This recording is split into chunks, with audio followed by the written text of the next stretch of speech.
That's interesting. And welcome to Life Support Live, the weekly Star Trek show that explores how we can boldly go in our own lives, better ourselves, and the rest of humanity. As a famous starship captain once said, and as another famous starship captain once said too, wherever our mission takes us, we'll try to have a little fun along the way. Hello, everyone! Happy 50th Life Support Live, folks. Wait, this is the 50th? It's not 50 years, although it might feel like that. But this is our 50th episode, Larry. Wow, why? God, if I'd known, I would have baked a cake. No, I think you did dress up for the occasion, though. Tell me about what's going on there. I'm totally kidding, and I want to thank everybody for their good wishes this week and special things going on. I've worn this before for a special occasion. This is my second Star Trek T-shirt ever. It's back when, if you wanted to get your own designs, 90% of the time you had to get an iron-on and do an iron-on, and this was the second time I was able to find McCoy in a scene, McCoy T-shirt of any kind. Like, you had to make your own and find a design. The first time I was ever able to find McCoy for a T-shirt and wear it, it was a scene from Patterns of Force, and they're all in the closet in their Nazi uniforms. But it was you understand some of my devotion. It was born out of, What this is a little more representative scene here, so yay. When did you get that shirt? Do you remember? Oh, I don't know, 78. I'm so impressed that you have a shirt that has lasted this long. You must be taking care of that shirt pretty well. Well, they got this one and the other one. The other one is cracked. It's a yellow. I had it as a senior in high school, which is amazing. I look at pictures now, and I wore the first one. Like, I'm wearing it in my awards assembly at the end of school. Oh, that's awesome. like, okay, it's the 70s. No one cares.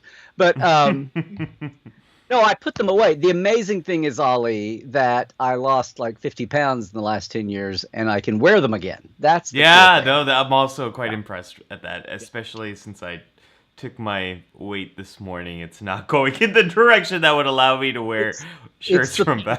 So you're okay. Yeah. Pandemic and young dad. Anyway, hey, here we are. We are. Yeah. So Larry, a lot of stuff happening. So let's talk about what we're doing today. So we usually, if this is your first time here, Life Support Live is what Larry? What are we doing? Yeah, what are we doing? Very nice. Let's get started. What are we doing here? Hey, I don't have to say this for our community, and I'm behind on looking at the chat here, but happy 50th to everybody. If you're a lifer of many weeks standing, you know that normally, now we're going off script a little today, but normally we have a theme. We're mashing up Star Trek through a mental health lens or mental health through a Star Trek lens. Take your pick. Did we even say Dr. Ali and Dr. Larry? Dr. Trek? I don't know. No, we didn't. What are we doing, Larry? We're off our game here. I don't know. We just plunged into. Some people out there might not know who we are. Well, I am Dr. Ali Mantu, clinical psychologist. And I am Dr. Trek Larry Nemechek. And as you may have guessed by now, one of us is not a fake doctor. And one of us is wearing a decades-old T-shirt. We'll leave it to you to determine who that might be. So, normally we have a theme, but today we really want... Is when I hold up to finally wear a T-shirt for Life Support Live, I make it a good one, and I do it on a special day. So I feel like replicas of that shirt need to be sold now, and they would do quite well at a convention, I think. Complete with the like a original oil stain or something over here, mayonnaise or something. I don't know, some con day somewhere. Yeah, maybe we don't want to know. Let's just say it's from changing the car oil. I'm guessing.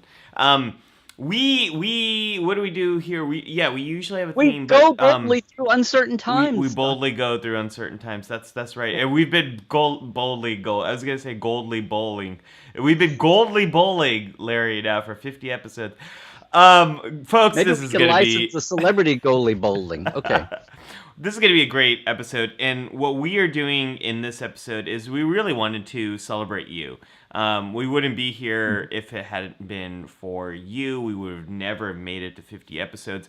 But Larry and I keep doing this show because of the community here. And so we want to celebrate the community. And we got the idea of doing an AMA for you all. A Ask Us. It's not AMA if there's two of us. Maybe it should be AUS. Hey, wait, no, AUS. I was going to say an AUA, an AUA. Right. Well, I love how it's like anything that existed before the internet didn't exist. So we just have AMAs, and the first 47 times I heard that, I said, why are they having an American Medical Association there? But anyway, it actually also means ask me anything, ask us anything. Yeah. So there you go. It's like open mic night on Life Support Live. Yeah. So whatever questions, we'll see if we're having to be halfway serious about things, and sometimes we are. This will be a challenge. So we'll see where this takes us. Any questions you have about mental health, any questions you have about Star Trek, we are gonna boldly go wherever you take us this week. So we're turning the reins around here a little bit. Intersection. Yeah, I've got a few questions in my back pocket in case in case we don't have much of a direction to go in. But, are you saying in case the lifers let us down? Is that what you're saying? No, in case we have a rough start. In case we have a rough start. Too late. Folks, let us know let us know what you would like to ask us in the comments. Oh, okay. So Joshua's got a question here. I have a question. Have LGBTQ issues been dealt with in the Star Trek world? And Joshua, I would say much better recently, to the point where Star Trek Discovery has won. Has it won or been nominated for GLAAD Awards? I think it's both.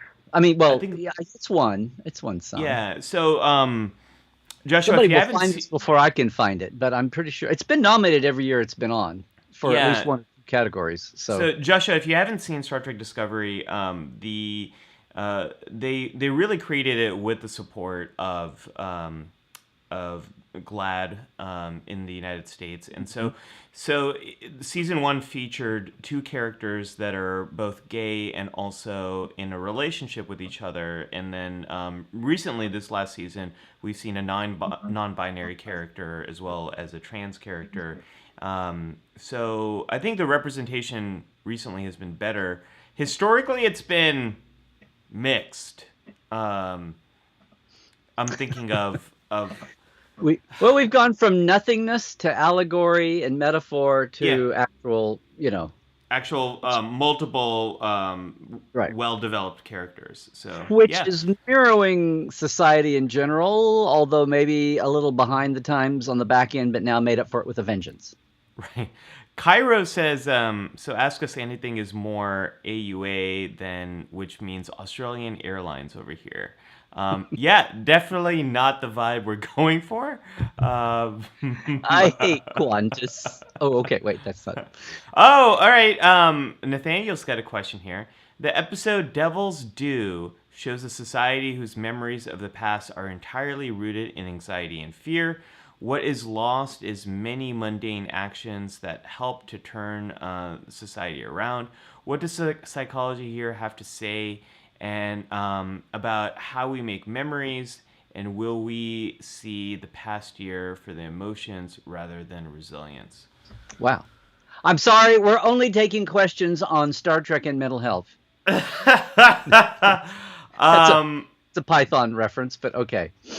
Yeah. So it's a great episode, and let me try to break your questions down, Nathaniel. So let's talk about how we make memories. So let's just take that piece in general. So Nathaniel, our memories are very fluid, and it's what our memories are based not only in what we remember about the past, and every time you remember something, you actually recreate that memory. It's not like there's a isolinear chip that you're like reading and turning on. It's not like that. You're actually recreating that memory in your mind. And every time you recreate that memory, it can be changed depending on what's happening around you now, what other people are telling you, and what new memories you've also formed along the way. So I think it's actually kind of beautiful. Every time you experience a memory, you're experiencing it in a new way each time. So that's a long way of answering your question here and saying that as time moves forward, some details of 2020 are going to stick out more. Those details of that memory are going to be sharpened. Many details of that memory are going to be changed. And memories are also like Wikipedia articles. Anyone can sort of change our memories based on what they're saying, what they're telling us. So I am sure, we actually just, thanks to Scott's help, we actually just finished uploading all the episodes of our podcast. Whoa. That needs like a fanfare. You just kind of like sidled into that. Guys, the show, all 50, well, not all 50, all 49, we've got everybody but Hawaii, all 49 are now available as an audio-only podcast. Especially thanks to, well, us, but also thanks to, because there wouldn't have been one if not. No, and you guys, True. No, thank you, Scott, thank you so much. He actually went through and audioized everything for, made sure they were, edited, and if something was totally visual and went on for 10 minutes, that it's not in there. Thank you, Scott, so much. And we wanted to roll everything out all at once. So all 49, you can be intimidated when you go to any site, iTunes, Libsyn, we're at all the places. All the places. And I don't think Libsyn. That would be one where it's not. That was any podcast app you use will be able to get you to Life Support Live. And what was I going to say here? Please, folks, please share it out. So if you have a friend that you think might like life support and hasn't jumped on the life support community yet, share the podcast version with them. And from here on out, every week we'll have the new episode rolled out. That week's episode will be rolled out on the podcast. Isn't it funny how the dynamic is like sitting down for a 90-minute, 2-hour live show like this is not a big deal if people get it regular, but having this like sitting down to watch a 2-hour YouTube might throw some people. If it's not their favorite team's game from 1982 or something, it might throw them. So it's funny how a podcast can be almost as long and people commute with it, or they tread well with it or whatever at the gym. We can travel with it a lot easier. It's just different dynamics. So Ali, it was his idea actually to audioize it for a podcast. It was my idea like 9 months ago, and here we are. We finally got it. Thanks to Scott for making that happen. But the reason I brought it up, Larry, is because as I was uploading them, I was re-listening to parts, and Nathaniel, there were so many parts I'm like, I don't remember saying this at all. I have no recollection of this episode at all. And there are some details from the stories that you and I were talking about, not the Star Trek stories, Larry, but the IRL going through the pandemic stories that I completely forgot about. And then there's other ones that really stuck out. So Nathaniel, to answer your question about memories there, we have no idea how it's going to play out. But one thing we know, it's not going to be 100% accurate to what happened. They're going to be fluid and they're going to change. Don't tell the legal system that. Yeah, I know. That's a whole nother issue. So will we see will we see the past year for emotions rather than resilience? I would say it depends on the context you're in and what you're also thinking of at that time. Larry, we got one for you. Zahir's asking, I know Ali's journey to being a Trekkie. How did Larry get interested in Trek? Okay. I'll make this short because I feel like I've said this a million times. But, no, please make it long. This is great. I get to relax. Oh, well then I'm really good. Okay, 5 words and I'm out. No. I vaguely remember. I mean, I was not a huge sci-fi kid. My thing was I loved history. I loved too much stuff. I had too many hobbies. I had too many interests. But I was a big history buff, and I was a NASA kid when I was little. and a good student and blah blah blah. And I vaguely, but I didn't control. I was like the middle kid of our family, and I did not control the TV. And I remember Lost in Space. I remember playing Lost in Space at recess and all. But I vaguely remember some show about a guy with ears and stuff. But it was not until I was in ninth grade, my ninth grade science teacher, Mrs. Pollard, who has a different name now. But one day after the hub of class was over, we had like 5 minutes in a class to kill, and she was a first year right out of college, like gung-ho science teacher, and which was awesome. And she had several I say pets, she had lots of kids that got along, they talked. And I'm walking by her desk and you mean teacher pets? I thought you meant like pets in the classroom, which is also a thing science teachers I'm sure have. she had pets too. She loved animals. But I'm walking by her desk, and two girls, come to think of it, two girls and her are kind of giggling at her desk. And I walk by, and they've all put like blue Sharpie blue dots on their foreheads, like one dot, like right here. I'm like, is this some Indian thing, like Asian Indian? I didn't know, but it was so weird. And I said, what's with the blue dots? The other thing I thought of was like Ajax Blue Dot Cleanser. I had no idea. And they're like, oh, we're Hawkins, Larry. And I said, what? And they said, we're Hawkins. And I'm like, what? And it's, Hawkins from Mirror Mirror. And I'm like, what? And I will never forget this. I talk about that line at the end of Discovery season that we gone to 4 times. That was a gobsmacking line for me. Well, take this times 1,000.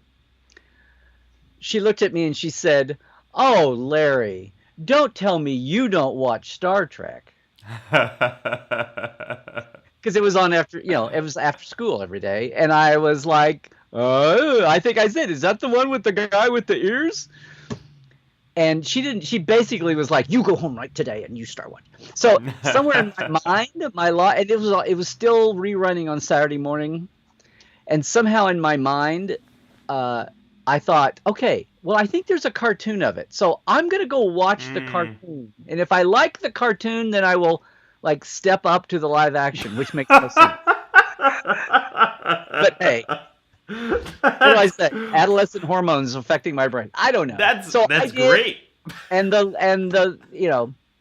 the part 2 to that is when being on vacation and finding Starlog #1, which was like their first issue, was all Star Trek because they didn't think they were going to have a second one, so they just did that to sell them. It was their franchise anchor, and then finding the making of Star Trek. We were on vacation in Colorado, and I was like, oh my god, and then the tech manual came out, and I remember being in geometry looking at Cliff and Mike Hensley, the original series tech manual. Yeah, the original. Yeah. No bloody A, B, C, or D. Come on. But I remember pointing to the page and going, see, I told you. The patches do match the uniform color.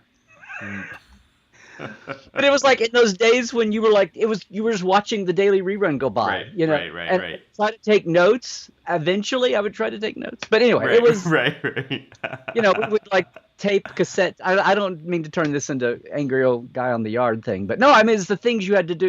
You had to get an iron on to get McCoy on a T-shirt because the T-shirts were all Kirk, Spock, Kirk and Spock, Spock and Kirk, Enterprise, Spock and Kirk, Group Shot, and that was your T-shirts. Okay, I'll back off my thing. How about you, Ali? How about your origin story? Oh yeah, I think I've mentioned the show before. My brother was taking me to a double feature, and I had no idea what the movies were. The first movie was The Addams Family. The second movie was Star Trek VI: The Undiscovered Country. And what's cool about 6 is it begins in such a menacing way with the music. And you're just kind of going through space, and then it's picking up. The intensity is picking up. I'm like, what is this thing I'm about to watch? And then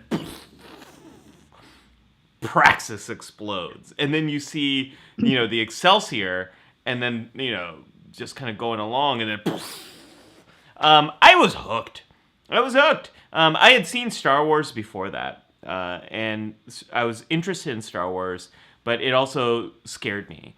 But I think Star Wars set me up to really love Star Trek, because the ideas were comfortable and familiar, but seeing us in the future working together, improving ourselves, I was hooked. That whole car ride home, my brother could tell like the gears were turning in my head, and he said, at Star Trek 6, there's 5 other movies if you want to watch them. And I'm like, that's Star Trek 6? I thought that was Star Trek VI. I didn't like know. Deep Space Nine, but Right, there's right. yeah. Right. There's other deep spaces. Right. And so over the next few weeks, we rented all the other Star Trek movies from Blockbuster. And then eventually I stumbled upon Star Trek The Next Generation in syndication after school. That was playing for me. And then I just, I loved them all. The problem, though, Larry, with trying to binge watch all the Star Trek movies like that, they weren't all available. And you know which movie was always taken? Wrath of Khan. So I watched them out of order, in whatever order I could get. So I saw, Spock come back to life before I knew he had died. It was a very confusing. Oh, you young buck, yeah. Yeah. You missed Yeah, all the drama too of the "Don't you let Spock die." Yeah. Oh, it was, yeah. So that's my story. And then yeah. Heidi asks, "Do you have a favorite episode of Star Trek?" Difficult question. Me. Oh. Yeah, let's go with Larry first. Yeah. Okay. So the old easy answer used to be I had 2 favorite original series. The Doomsday Machine and Journey to Babel. And because Those are great episodes. yeah, not only because it was the first time I could get McCoy on a T-shirt, or the second time I could find McCoy on a T-shirt item, but because I loved it because it's so funny because everybody else was worshiping Kirk and Spock in the Enterprise, or Spock in the Enterprise, or and it's like, this is cool, but I mean, we had all these ideas before we had the terms we have now. So basically, what I was loving was the fact that it was the world building, but also the fact that it was so consistent, which was such a radical notion. Then we didn't have enraged with Journey Cantonese to Babel. Well, I'm saying Journey to Babel is an apex of that. The thing that really put it in my face. The reason I love Journey to Babel is it's like we finally got. It's like finally, can we tell a story that gets away from these guys? Yay, they're heroes and they have this cool ship. Fine, dandy, got that done, dusted. Look at all. How does this damn government work? What are these other planets? Yeah. Movies. I was like, okay, I get it. You've got a movie budget now. Can we please? And they would give you those one-off token aliens. Oh, go have some makeup guy, pre-Westmore, develop some goofy alien and we'll stick it on camera. There's your aliens. It's like, no, I want to have Andorians and Tellarites arguing. I think that's something you and I share in common, Larry. We are both suckers for the Federation Council episodes. I love anything. Learning how it all works. Yeah. We didn't get to Andor until Enterprise, and we've never been to hashtag Time to Teller Prime. So anyway, I know. I'm right there with you. I'm just saying. I'm right there with you. Do you have a real fast? I'm really bad about having favorites from the other one because they just blur to me.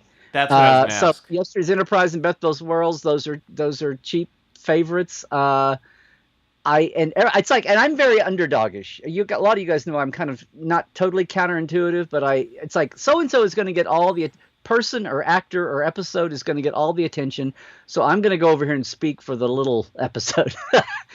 And in Voyager, people love Year of Hell, and they love this and they laugh. I always loved Distant Origin because I love Distant Origin because Jerry and it's a Chakotay episode. It's like who's noticing.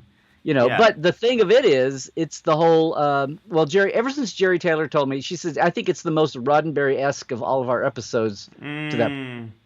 I thought, oh, okay, cool. Yeah. And DS9, all my favorite DS9s are the atypical shows, like Our Man Bashir and Little Green Men and Beyond, Far Beyond the Stars and Pale Moonlight and, whatever. Anyway, so I don't have an there's no way I'm going to pick an overall favorite show. And now they keep. I don't know if you noticed this, Ali, but they've gone back to making new Star Treks again. They're making a lot. They're making a lot of new Star Trek. Yeah, it's just coming out of the factory. Anyway. Yeah. My favorites. Actually, from the original series, I'm gonna share one that you haven't mentioned, which is A Private Little War. Hmm. And what I love about that episode is it's Star Trek talking about Vietnam at a time when no one could do that, and it doesn't have a happy ending because there's no good ending to that war and that conflict.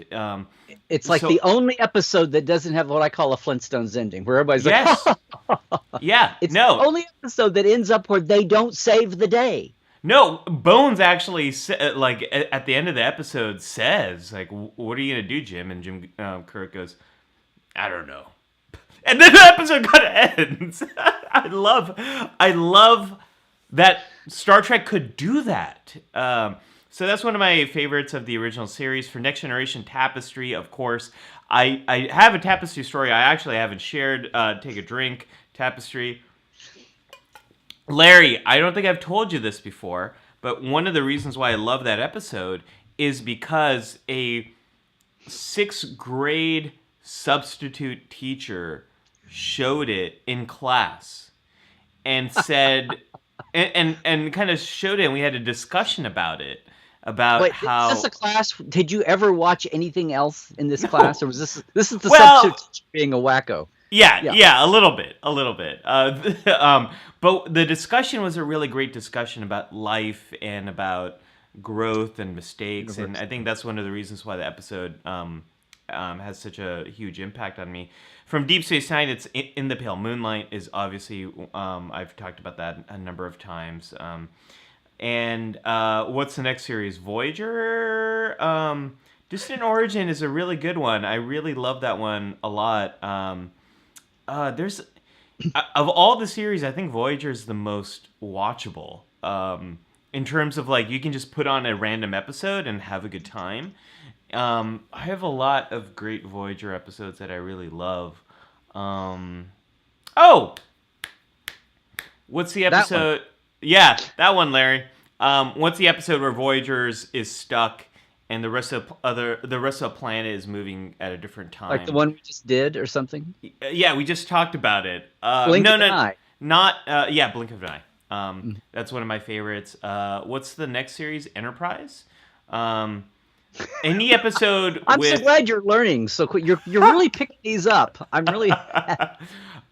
any episode with Andorians and Vulcans and humans in a conflict on Enterprise, my favorite. I love all those episodes. And then there's a series that came after that. Why am I having such a hard time?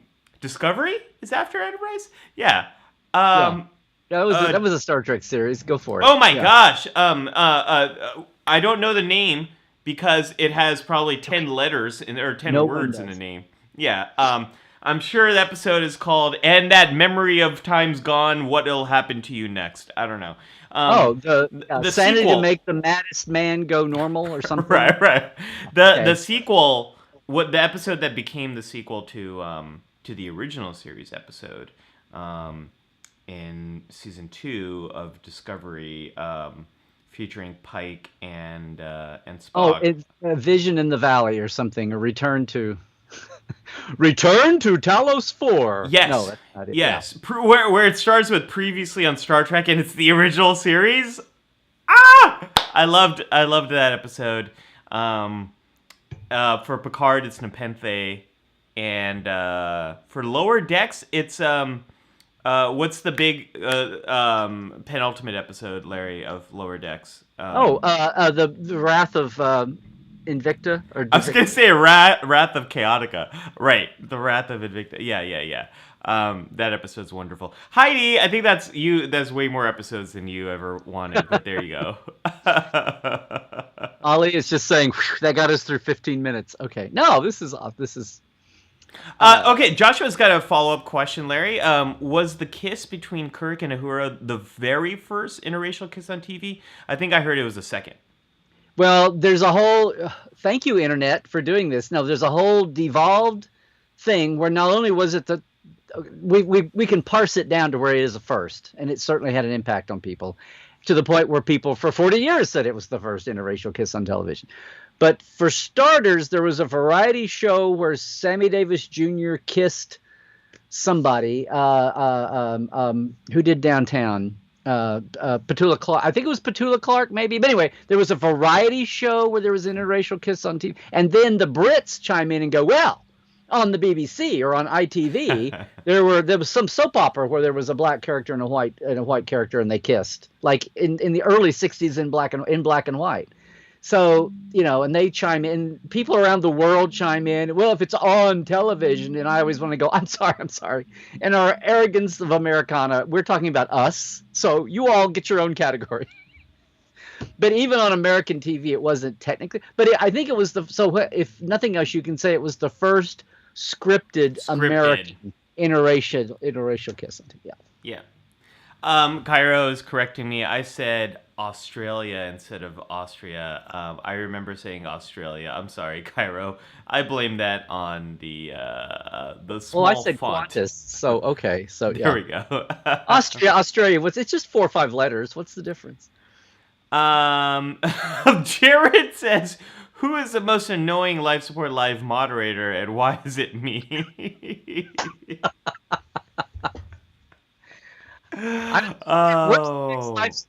Maybe it's been the pandemic, but I haven't seen any plans for the next Life Support Live retreat, Jared. Yeah, Jared. Where are all those Life Support Live retreats? Jared Bobsalong thinks he's going to coast along with the drinking game, and yeah. Hey, Jared. We're happy to have you here. Jared's been away a little bit because he's been working, getting people vaccinated on Saturdays. So, Jared, we're so happy to have you back here for our 50th. Jared take a shot at that.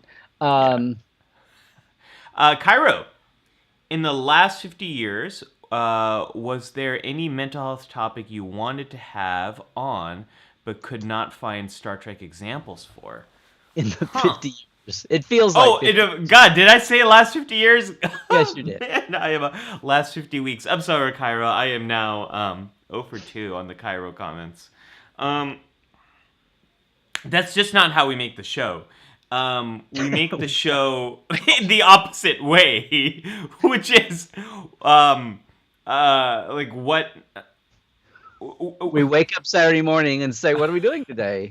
What did you learn on the show? What will we learn on the show today? Yeah, Cairo, I think the answer to that is no. And this is what, honestly, I'm 100% honest with you here. I am really surprised that we haven't run out of things to talk about.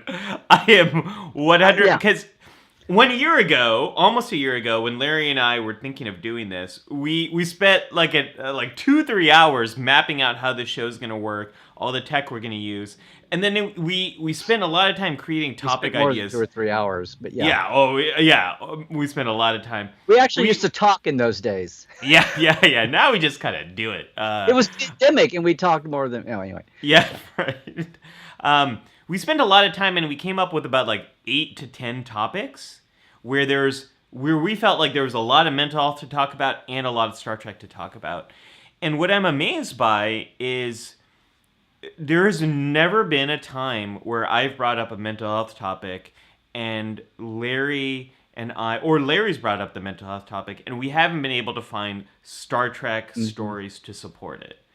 And Larry, I think that is just a testament to how massively large this sandbox is and the amount of stories that are out there. There's never been a time, correct me if I'm wrong, Larry, there's never been a time where we said, there's not enough Star Trek to support that. And you know what? We didn't start to show off also. Another thing we didn't do at the beginning, as we normally would do, is say, this is totally born of the pandemic. And 50 episodes doesn't have to mean that way. But we are here today because we had a panel. If we'd just done that panel at WonderCon a year ago live, it might have that would have been it. Maybe somebody would have recorded it, and that would have been hunky. But when that went away, when it was canceled, we decided that this would be a good idea. Who knows who those other 2 guests we would have had on the panel? Sometimes we have to track them down and have them on. But have the WonderCon 2020 panel memorial. But no, we said, why don't we try this as a podcast? Because everybody remembers where we were in March. Like my business and creative community was saying, everybody's scared. Nobody knows what's going to happen. Are we all going to go back and live in caves? The people that survived the pandemic. I mean, it's like, what is going to happen to civilization? Yeah. And one of the things was, one of the pieces of advice I got was, everybody just chill, just try to buckle down a little bit, but don't hunker down too much. Like, use the tools we have and reach out, and everybody try to do what you can for your community, whatever. Yeah. And from that was starting to online things, and Nonfiction Friday ran a good time, and I decided to pull it back. And the other thing I started, this thing with you, has just taken on a life of its own. But yeah, at the beginning, we kept saying, hey, this is for the duration, as they used to say in World War II. Like, we don't know how long this will go. We didn't think the duration was going to be this long. and that was also... World War II was 4 years, so we'll see how we do with... Hopefully the pandemic is not 4 years, but still. Yeah. It's been pretty amazing. Tim has a very simple question. But no lack of time. I was keep wondering about that too. Like, because we started off, and hang on Tim there for a minute, but we started off with like diagnoses for our topics, which was cool. Yeah. And we also we didn't look at it from the standpoint of here's a theme, let's get a bunch of shows. We did have several, and we can go back to this, where it was our original thing for the panel was Picard. And here's the arc of Picard. But we've done Worf as a character, and we've done spotlight episodes that were, very inclusive. And our watch-alongs. Yeah, and we've had 3 or 4 watch-alongs. We've had a couple of times now with guests, and we'll be doing more of that coming up. But what's happened is it evolved was and you're the doctor. He's the real doctor. Don't tell them that. That went away from like diagnoses to just like social issues and and daily life issues that weren't so hardcore or anything. But they're still of interest to people talk, and you've still got guidance for folks, and we can still find examples, on the camera side, and hopefully from my K3 factor, something illuminative. You can take that theme and look at some aspect of Star Trek that you love, a person or a era. Look what I found, Larry. That real life concept is something that got in the way of bringing it to you on the screen. So, right here, these are my original notes that we made a year ago. I've got life support.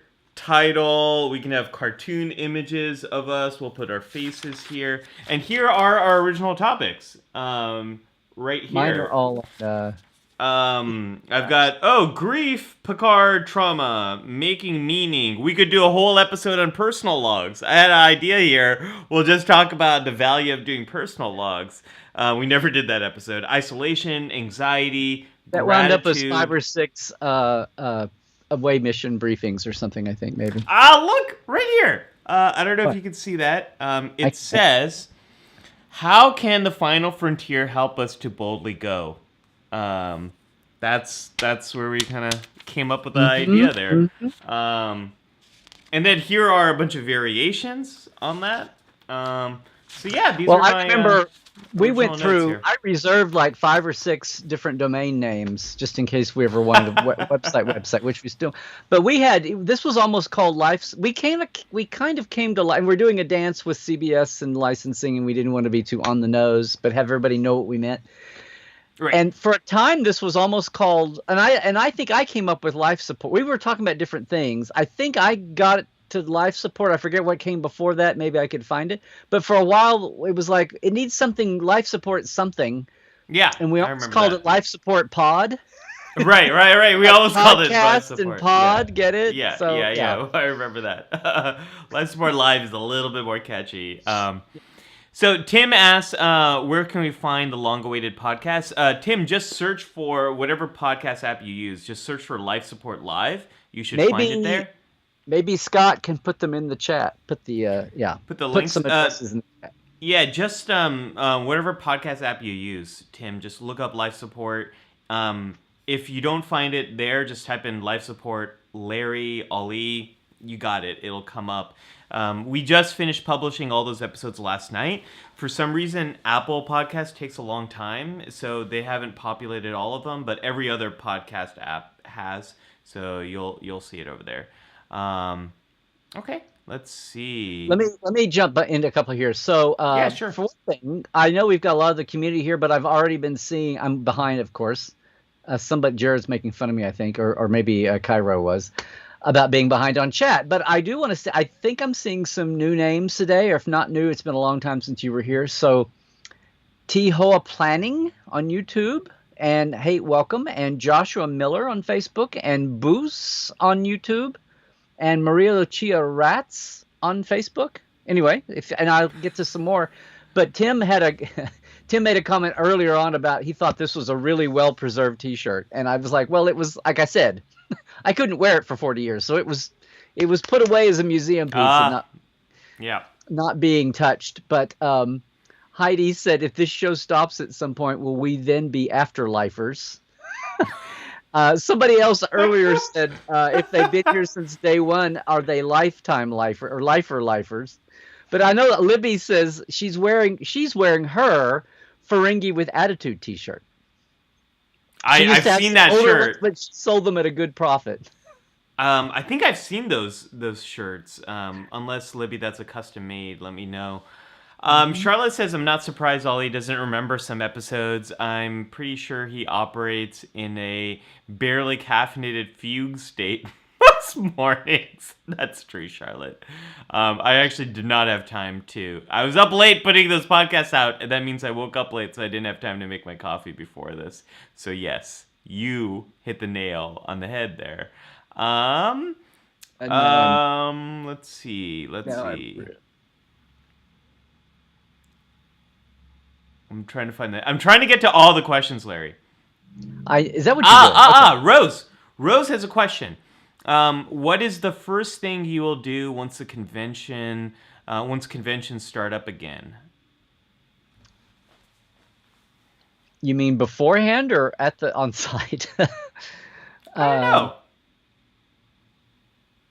Probably look for people I haven't seen. I did find, months and months and months went by, but my friend John Champion, when we did the Trek file, like you and I have never, the last time we mentioned this once, we saw each other, we had dinner and we saw a Discovery episode when you were here for a meeting, like the winter, but like what, September, October, November before lockdown, like in 2019? I think it was April 2019, something like that. And we were like, we should try to do another panel again sometime. Yep. And that's where, and we watched. It was a Wednesday night, so we stayed up till midnight and watched the new Discovery. Yep. I stayed at your hotel room or something, or on a tablet or something after dinner. But we've done this whole show like this, separated. But I did go over I've been over 3 times now to the Roddenberry offices to dig through documents for my podcast, The Trek Files, and actually seen John. Mm-hmm. We're always masked, and that was like a little weird the first time. It's like on one hand, it's like, okay. But on the other hand, it's like, no, going to do this by the book. But other than that, it's been, months and months. So just going to a con and seeing, my old friends that I have not seen other than in Zoom boxes occasionally, it's much less meeting new people or much less just doing old habitual things. I mean, it's like checking into a hotel room, getting on a plane and checking into a hotel room is going to be amazing. It's weird to me that the last time I flew on a plane was actually for my mom's. We had 2 memorials for my mom when she passed in October 2019. And then it was in Montana, and then Montana, and then Oklahoma, and then it was winter when the cons are at low ebb, and then I went to Gallifrey here in L.A. in February, and then things locked down right after that, and I didn't get to another con after that. So the last time I was even on a plane and traveled was for my mom, and that's been it feels like for ages ago. So it'll be just doing simple things is what's going to be amazing. I'm looking forward to seeing people again. But Rose, to answer your question, I think the thing I'm most looking forward to is random meetings with people I haven't met.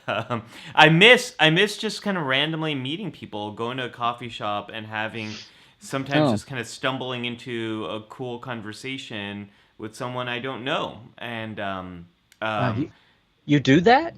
Oh. It's probably my favorite thing. Well, no, I mean, not in forever. I haven't done that so long. But I do love that. And what I really love at cons is, at cons, what I love about them is being in line and just having a conversation with someone who I don't know, but we love the same thing, and we sort of end up meeting each other. And that's a lot of fun for me. So I think that's what I'm most looking forward Yeah. to. And speaking of cons, Larry, we got a new panel for folks that was released yesterday. Let's tell folks about that. Yeah, so it's funny that we talk about this show starting as a failed or as a not accepted WonderCon panel because last year WonderCon was one of the first conventions, along with my friend Neil's Lockdown Con, which is coming back around again. He's doing it again, so be on the lookout for that. And a Makers and Sci-Fi Con in Detroit I was supposed to go to and be a guest at called PenguaCon. And they did of course, and they did a very quick and dirty little virtual convention that I did. But apart from that, WonderCon was kind of the first big, let's do this and try to go virtual last year. And they weren't live; they were recorded. And for Comic-Con, they did it for Comic-Con. Yeah, and Big Brother Comic-Con did that too. And I did a panel there. I had one accepted. And it was the Science Advisors. It was one I always wanted to do live with Narain Shankar and Andre Bermanis and now Dr. Aaron.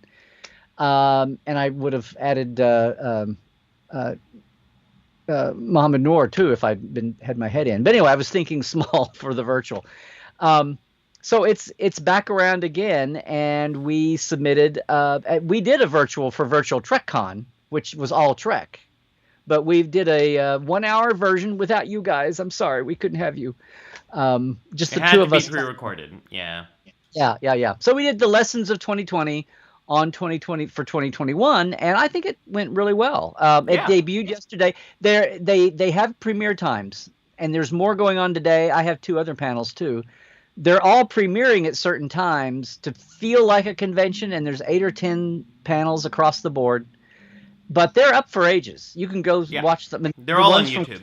Last year is still up, so you can see. Yeah, we posted it in our different communities yesterday, and maybe someone's already posted it here. But if you want some more Life Support Live, I think it's a fun hour. We got a quick question from Scott. I'm going to direct this to you, Larry. What are little girls made of? Well, it ain't sugar and spice and everything nice, because you put an android out in the rain and they just crumble if you try that recipe. What are little girls made of? I don't know. Is there in truth no beauty? How you can just say original series episodes at each other and then sound, I know. Sound thoughtful and yes. All right, I'm trying to find the next question, folks. I am trying to get to all the questions. Make more room for androids. We might just be able to get to all the questions. Oh, okay. Jared's got a question. Who has more shirts, McCoy or Geordi? I think like shirts available. Oh. Not like they got replicators. They got as many shirts as they want. Okay. Well, when I bought this, that was very easy. There were no Geordi shirts when I bought this. So, okay. Or when I made this. Well, see, McCoy has been watered down a little bit with kind of a sub-generation that sees Carl Urban. And when they hear McCoy, they think Carl Urban, which is awesome. I love Carl Urban's McCoy. Green-blooded hobgoblin.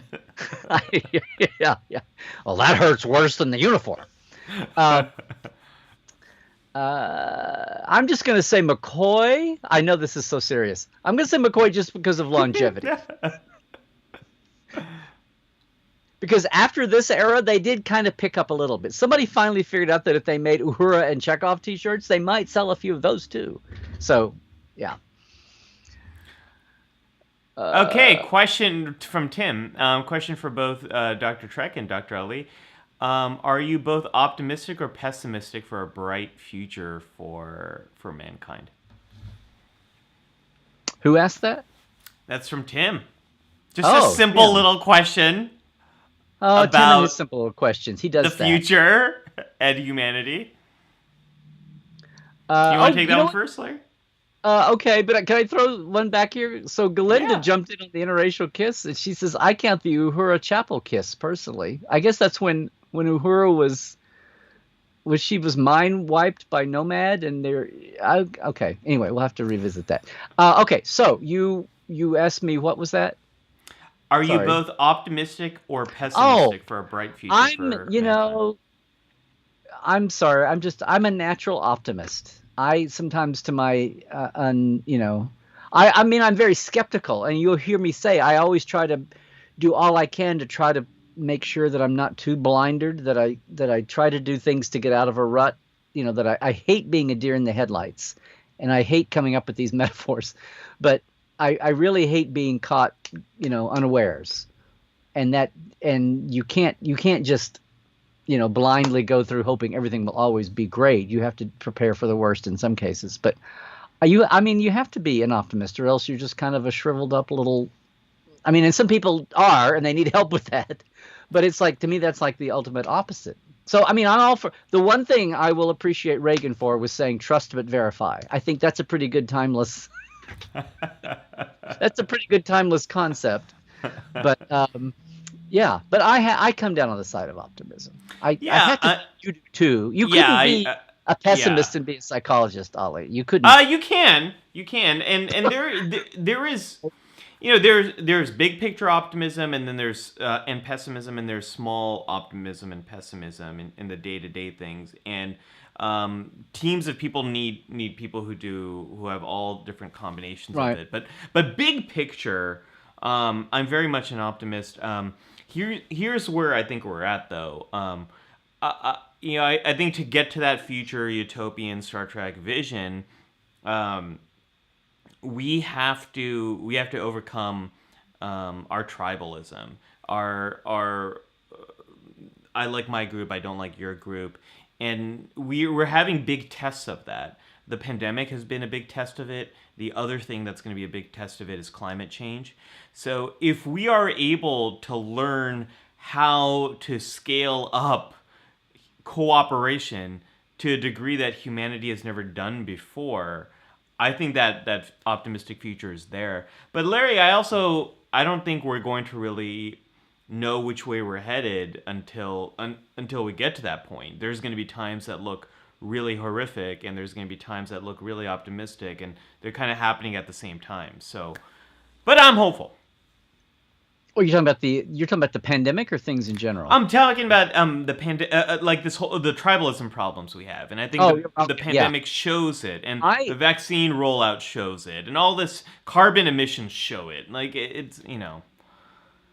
But if we can overcome these things, I think we got a big I have a future lot of ahead of faith us. in this is I hate to sound trite, and I hate to sound like I just where if it was the 70s, I hate to feel like I'm just in bumper stickers and pin on buttons, but I just have a lot of faith in well, in the old days, you would have said the younger generation, and now people just say, "Oh, the Gen Zs and the Gen." I really do have a lot of faith in the freshness, as much as people love to do these, marketing adversarial things between generations. Um, I really think that eventually things do cleanse, and the old farts die away. If there's need for change, I think the cleansing does eventually happen. It feels like forever to get there, and not that anything should be a blanket. I mean, things should still be worked out, and they will, as long as we have human interaction. But it's what's the thing about it? Things are always darkest right before the storm, whatever. I Yeah, mean, it's a two that steps forward, expression. Yeah, step back system sometimes yeah, feeling. yeah, yeah. It's not But I always think gonna feel. the Yeah, the moral arc of the universe bends toward. I'm butchering Martin Luther yeah. King, but yeah. Yeah, there's a few things about that actually give me hope. Is the amount of violence that humanity has experienced it has, from a historical projection, come Oh, down. If you look at how much you were at risk for dying when you walked outside 100 years ago, 200 years ago, 500 years ago, 1,000 years ago, the world is a much safer place now than it ever has been. But the other things we have to remember is like the problems we have with polarization and with with And we don't mean living with polar bears and penguins. no, the political polarization as well as disinformation and all of that with the internet and social media. Oh, Like, that's folks, yeah, we got to remember we're just a few decades into the internet and into these ways of connecting. Automobiles didn't have safety belts for many years. And we haven't developed a lot of the safety belts for our new technologies. We got a long way to go here, and we we're are barely very 10 years into, early. the internet's one. It's like internet and email, but social media, the way we think of it today, is only like 10, 12 years old, really, on a Right. massive scale. Yeah. Yeah. And Yeah. I have identity. I know I've talked on Tuesdays about Tuesday's Trackline about I see. I love the documentary. I think I talked. I won't repeat it, but I love the documentary. It really had a big impact on me now in hindsight. And I thought these had been around forever, and I realized how pivotal it was, landmark. The Atomic Cafe, and it was a horrific, hysterically funny, scary all at once, just pop culture stitching together of newsreels and training films and songs and movie clips all about us and the A bomb from the time it was developed until way later, and this weird kind of circus, and how it at first it's the hot fresh new thing, and it's like beauty pageants and advertising, get the atomic cocktail. But then people start to realize the consequences, and we go through all these. And that's exactly how I feel like social media is. It's like insidious. We don't realize the repercussions until enough years have gone by, and then it sneaked up on us. And then we were like, Yeah. whoa, what happened there? It's not just for finding grandma and everybody I went to high school with. It's like, Yeah, oh, yeah. And the thing about technology is it's not only only do been you not 12 years. not Yeah. only do you not understand the unintended consequences until it happens, but you also don't understand how these technologies create a new world. It's not like we're living in the world is just like what it was like, and now we have social media. Social media has fundamentally changed the way the world works. The So medium is the message. yeah, the medium is Harsh yeah. enough So word. all of these things, it takes some time for us to kind of work through, but yeah, I remain optimistic. Is Nathaniel, is your mic dipping? is it dipping? It's dipping Yeah, into but your. they can't see it. Oh, Don't oh. tell them. No, only you can see that behind the scenes. Okay. Nathaniel says, I always felt In the Pale Moonlight was a continuation of Private Little War. Well, Nathaniel, you've given me something to think about. I love that Wow. idea. I love that Wow. idea. Oh, Libby's got a question Okay, I here. take that back. No episode of DS9 ever ended with the Flintstones laugh. Just saying.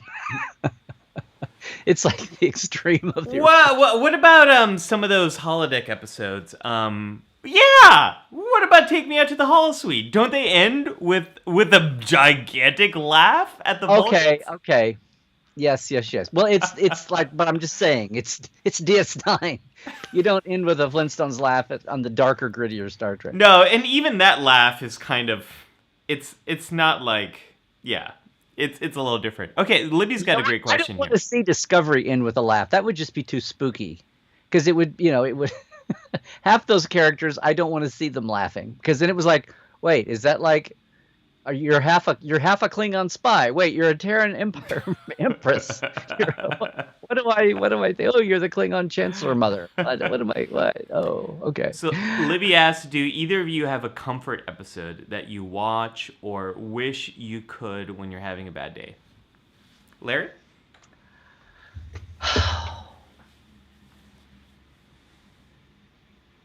Wow. While you're thinking, I can give you an Yeah. answer. Livy, my answer to that is any Star Trek episode. Is that? I mean, but that's what I do, Livy. Is if I'm having a particular bad day, I'll fire up Star Trek. I wish actually there was like a random Star Trek button I could press and it'll just give me an episode and I'll watch Right it. below skip intro. Yeah, yeah. I don't think I have one episode that I go to. Oh. I'll probably have a if I'm going for if I need that kind of comfort, I will probably go Next Gen or DS9 is going to be my go-to, and of the two, it's probably going to be Next Gen because Next Gen can most get me out of all of this stuff. But yeah, I don't have a particular episode. It's just Uh, Star Trek.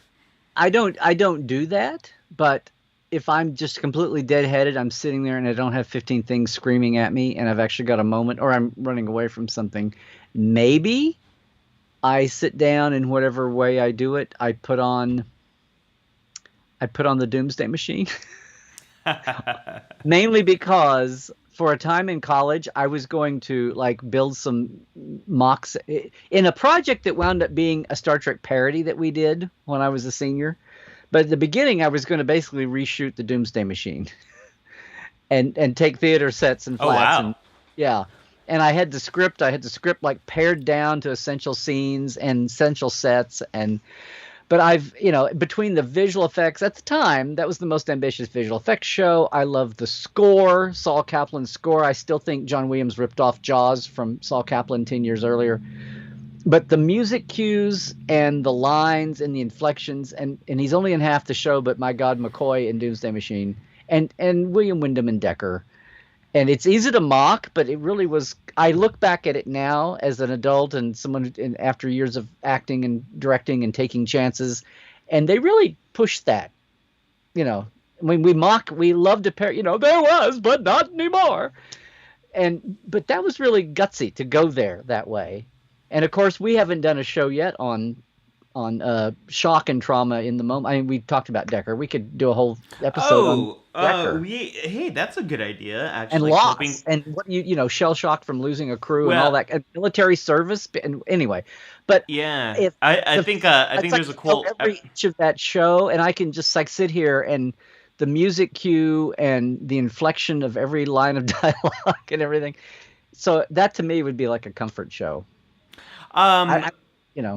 yeah, actually, now that you mention it, I do have a comfort So your work, well, music that I go to. The Wrath of Khan score is it'll always like beginning to end. I'll start it and let it go, and that score is so good because the themes you can see the Reliant.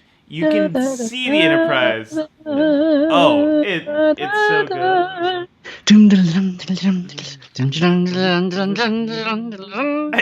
It's so good. And now we're also on horses And now I'm going through the empty. Okay. West. Yeah. Nathaniel asks, "Are your sessions anything, Ali? Are your sessions anything that like Dr. Miguelmo's, albeit with Star Trek references rather than food references?" So actually, I don't. So right now, I haven't been practicing full time for a while. For about a year, I've been working with a mental health startup. So I've been exercising my mental health muscles in very different ways. But before that, I had been practicing for a very long time. And I don't bring up Star Please tell me Trek. you got a little better somewhere along the way. Probably got a lot worse. What Oh, I ancient. my office used to have a lot of stuff from a lot of stuff. So kind of like this. Like I try to communicate to my patients that you can talk about whatever you like here. And when I first meet people, I would always ask, what do you like to do for fun? What do you like to watch? What do you read? What do you play? What are your hobbies? It's critically important to me to understand what someone is interested in. Because if I can understand those things, I can make the treatment resonate more with them. So sometimes people will say Star Trek, but oftentimes they'll talk about baseball, or they might talk about some other type of literature or anime. And so I try very hard to understand what are those things that the person loves and make the metaphors around that. Because if I can do that, things are just going to click much more. It's rare that I'll be working with someone who has the very same interests as me. It's happened, and then it's just smooth like butter treatment. There's been a few times, Larry, where I've worked with some pretty big Trekkies, and it's a lot of fun. It makes things Wait, so wait, wait. much easier. You've worked with them as patients, or what do you mean? Or as other? Yeah, yeah, where they were also interested in Star Trek, and so Okay, and we that's not why every they came see you. That was a No, happy no, no, accident. no, no. Of course, no, no, no, no. Yeah. No, yeah. I should make that clarification. No, You're a I Star worked Trek with people. psychologist. Come I see work with me. people for like their anxiety struggles, and Yeah. they also happen to be really interested in Star Trek. And then, the metaphors are just So right the there. years you were seeing patients, the anxiety was they're never going to make any more new Star Trek. And no, I'm not trying to trivialize anything, but I'm Well, I just mean, that's if no one's asked me, but I'll ask myself, Ollie, why do you love the Kelvin timeline so much? It's for that reason, wait, you Larry. do? Yeah, I love the Kelvin movies. I love the Kelvin movies. They're fine. Have a drink. And a part of what I love about them is growing up as a kid. You grew up in an era where your teacher, and two of your peers were like, "You don't watch Star Trek?" I grew up in an era where it was like, "I watch Star Trek, but I don't think anyone else here does." And Well, it was not the cool thing. It wasn't mainstream. And it wasn't until 2009 Star Trek where everyone was talking about Star Trek again. And like I went to see all the Star Trek movies after Star Trek 6 in the theaters, but no one I knew was also going to see them. And then 2009 Star Trek comes along and everyone wants to go see Star Trek. So I love that. yes. I love seeing Star Trek celebrated. I love seeing the billboards everywhere. I loved seeing what does Star Trek look like as a tent pole. And it's a tent pole, folks. Just like all the Marvel movies and the DC movies, they're not 100% going to be representative of the source material because they're big tent poles designed to bring in a ton of people. But that's what I think about the Kelvin A movies. big tent. It's Yeah. just Star Trek as a tent pole. That's it. I'm No, fine with that. yeah. And it's like if there was a need for this right now, given the landscape, I was so glad that Bob Orsi held up for not doing a reboot, but doing an alternate universe, even though that Yeah. is lost on most of the audience, the Yeah. mainstream audience going in. I was so glad that they went that way instead of the arrogance of going, well, if it's good enough for Batman and Spider-Man, we'll do this. We'll recast this every 5 years with new people. Right. Who cares? Right. And Yeah. retell the origin story and all that. And yes, the mainstream attention and keeping it alive and doing it on a big scale, doing it on a tentpole system was great. I just knew that in the real world, of those of us who enjoyed the universe, it was just going to be. I just felt like I was treading water until we could get back to the real Star Trek, and then when I saw that when there wasn't going to be a fleshed out universe. In fact, I was interviewing Bob Orsi, and when I said, "So, are you a TV series, animated, anything?" And I'm not talking about comics and books. I'm talking about on screen to mass audience. And he was like, "Oh no!" And I'm like, "What's the point?" It's just marking time. It really is just treading water Well, until yeah. I mean, kick in on the machine again. and that was the dumb politics of the CBS Viacom split and how they were not allowed to do. Paramount couldn't do any TV, and here we are now in 2021, sitting on a mountain of content. Going to on build Paramount up Plus. mountain.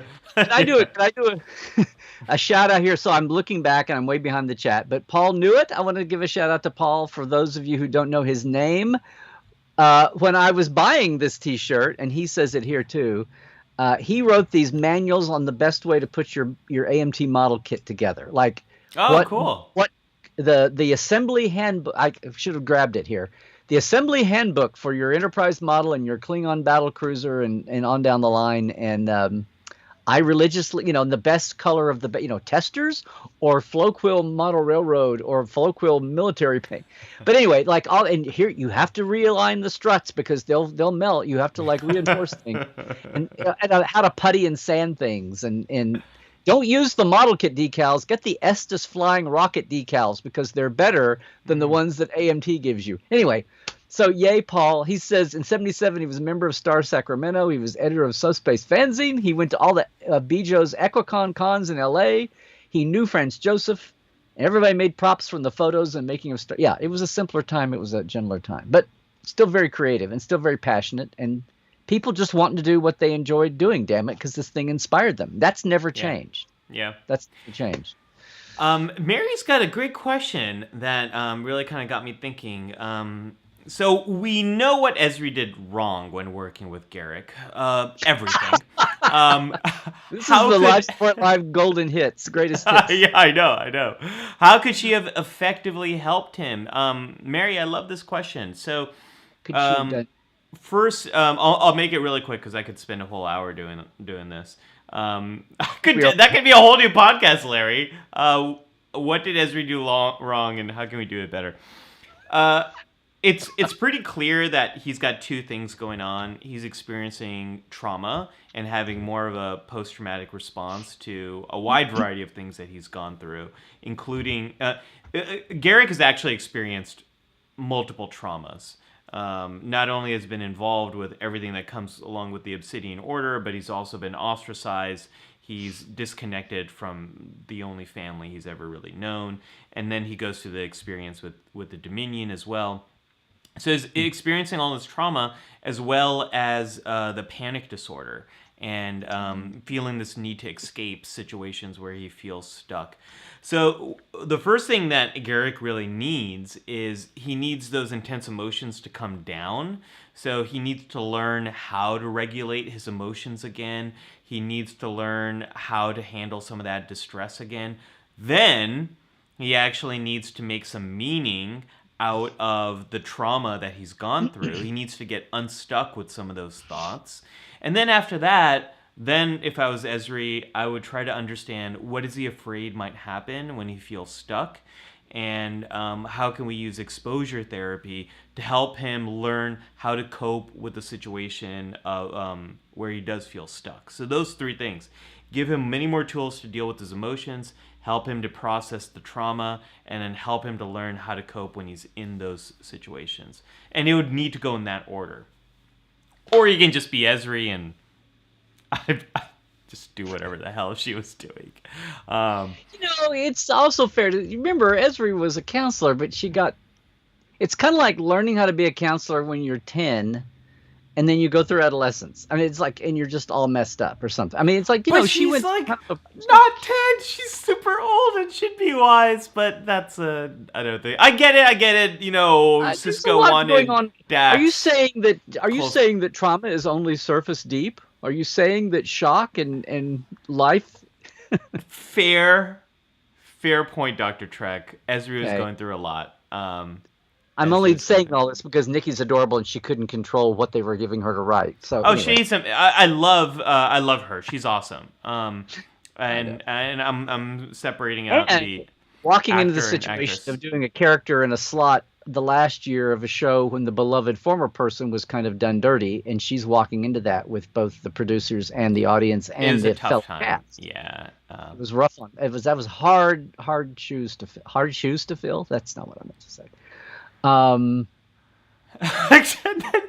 There's this like intervention happening on how to get me more coffee. Charlotte says just hook him up to a coffee IV. Anything short of a transport, I don't think is going to work. Yeah, okay. Glinda says maybe we can pitch in and get him a coffee grinder and a real percolator. I've got good coffee equipment. It's just there. I just didn't have time. But an IV would be nice. I can taste the coffee right now, Larry. As soon as this episode is done, I'm gonna make myself some. Need to unleash a little, fluorescent gas and say there's coffee in that nebula, and then just go after it. Yeah. Hey, Josh Miller back up here said, yeah. How do you see Nichelle Nichols' work on the show as a significant work on the front of civil rights? Oh, that's a great question. Well, let's ask Martin Luther King. I mean, yeah. Well, let's kind of says it all. Yeah, I mean, the quick version of that story is Nichelle Nichols wanted to leave Star Trek in season 2, and Martin Luther King said, "You cannot. It is the only show I let my family see. We exist in the future." And not only do we black people exist in the future, but we're in the room where it happens. We are critical to the functioning of this mission. And Joshua, to make a long story short, that's it right there, is the hope and of seeing ourselves in the future. And it impacted a wide variety of people. Most notably, it impacted Whoopi Goldberg, who became an actress because of how much she was influenced by seeing Nichelle Nichols on Star Trek, which is why she wanted to do Star Trek at the height of her career. People are like, how did the Next Generation get Whoopi Goldberg? She wanted to do it. Larry, did I miss anything there? No, and you told it. That story has gone from 0 to 60 for me in the last 10 years or so, kind of in a bittersweet way, because there was a time like in the mid aughts and so around there when I was doing more conventions and Nichelle would be a guest, especially in Europe. And somebody in the press corps would say, "Would you tell the Dr. Martin Luther King story?" And every time I heard her say it, it got more elaborate and longer. And there were those of us back then who would go, "Oh my God, not the Martin Luther King story," because she would go on and on. It would get longer and more filigreed and everything. And then I will never forget about 5 years ago, 5 6 years ago, when someone asked her the question, and I and several other people, we were all like, psychically linked, going, "Oh God, no, please not this one." And she said, "Well, he said I can't quit the show because it was too important, and I didn't." And it was like, wait, what happened? Did somebody coach her to stop? But it hit me like a thunderbolt. It's like she's turning. Like Nichelle was aging, and she no longer had the need or the desire to go. It was when I realized that she was on the path toward, her mental faculties not being as sharp and as she wasn't her. I don't want to say she wasn't herself, but it's starting that long road of whatever. You have some fancy name for it, I'm sure. Mental decline. Aging, yeah, term. Yeah. But I mean the extreme end of aging. Sure. And physically, she's still bopping around, and everything, but mentally, just pulling back. And it really, I was like, oh. And then it's like, we're so arrogantly selfish. I immediately thought, oh, wait, do I have that story on tape somewhere? It was like, it was so sad. And I was like, and then I felt ashamed for the way that we'd been all the years to hear her, I'd heard her say it live. And it's like, do I have that on tape? Do I have that recorded? Who does? Yeah. I'm sure that's documentaries. Anyway, that's so to now, but the world celebrates that story now, free of my page. And I'm so thrilled because 10, 15 years ago, it wasn't well known. But anyway, it's just, we bring our personal crap to stuff. Well, yeah, no, I mean, I felt the same way about James Doohan. I was going to go to what was going to be his last convention appearance before he was retired. Convention, right. The farewell convention, and I didn't for some reason. And it's not too long after that he did pass away, and I wish I did, so I could have seen him in person. And you kind of have to, we have to make the most of the time we have with the folks that we really care about, because you don't know. Libby said, and here we are with the lifers and you. And well, speaking of lifers, Libby said, if this had been called Life Support Pod, would that have made us pod people? Damn, is it too late? I still have the domain reserved. We could change this tomorrow. Yeah. Paul's got a question that I think I know what the answer is. Paul says, what Trek does, especially TOS, is a frame a wider, more focused. Wait, this isn't a question; it's a comment. Okay, never mind. Great comment, Paul. First rule of hosting is never talk about host. No, is know what the people are saying before you say it on the Okay, let's see. Next question. I'm trying. I know I'm behind. I'm working back. I'm talking about stuff that people mentioned like half an hour ago, because I'm trying honestly to get everyone's question. I'll try to adopt that habit. Okay, no, go. Pride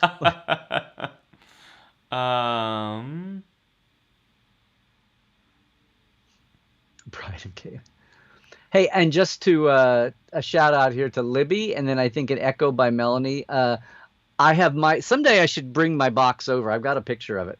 Still have my box of cassette tapes. I had about 2/3 of the shows taped, but because my local station was notorious, everybody clipped scenes out, and my station would never show. They would never show the teaser to cram more commercials in. They cut the teaser and they cut the voiceover. So they would go from like the station. That's not cool. Yeah, it would be ding. You're listening to 5 KOCO TV in Oklahoma City. I mean, that's the way Star Trek right into the intro. Yes, they would never even do. I mean, I knew the voiceover because it would accidentally. So it was like I was in college and Channel 8 Tulsa was kind of a mini superstation, and they were on our cable, and I'd seen the pictures. Like for years, I'd go, "What? I don't remember that episode. It was in a teaser." And there was like all these obscure story setup points, the planet name and the people and the 19 cute references. Yeah, those are important details. They're like a minefield of stuff. And finally, I was like, "Oh wait, that's what that's from." It was amazing. It was like I got 5 years later, I got to see every show for the first time. Anyway. So Tiwa said, I have a skirt with Jordy on it, which is pretty cool. And then Karen also says, I love today's episode. Thank you, Karen. We're so happy you are here and part of the community. Is that Karen Hinckley? Yes, it is. Oh, yeah. Hi, Karen. Karen's one of my Karen knows some of those Oklahoma City memories with me, so. I think Karen saw KOCO TV cut off. Oh, so I was going to say, saw them cut the teaser. So not only did I have recorded episodes, of course, uber anal fan, I had like a listing, and I had a check mark where like, do I have like, if I had a pristine tape of the show, I had like everything checked.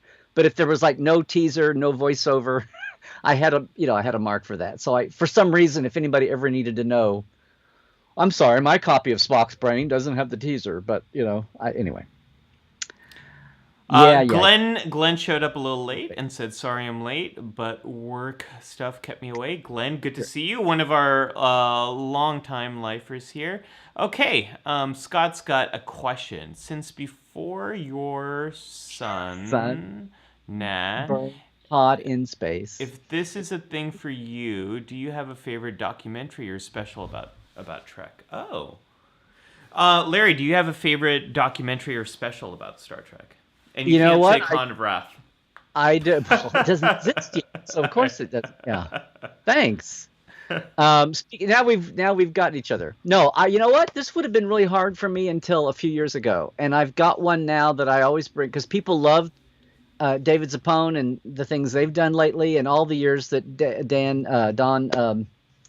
Don Beck's, all the things you saw in the 80s and 90s on TV that were Star Trek documentaries for TV, the Don Beck's companies did those. And they were great. And, we got to see stuff. And then all the years of DVD and Blu-ray docs, and the ones that I've gone blank on his name. Oh, no, that they did with the next gen, the kind of next level, no one gives a crap anymore so we can say and do anything. That's been on the TNG Blu-ray documentaries. Mm-hmm.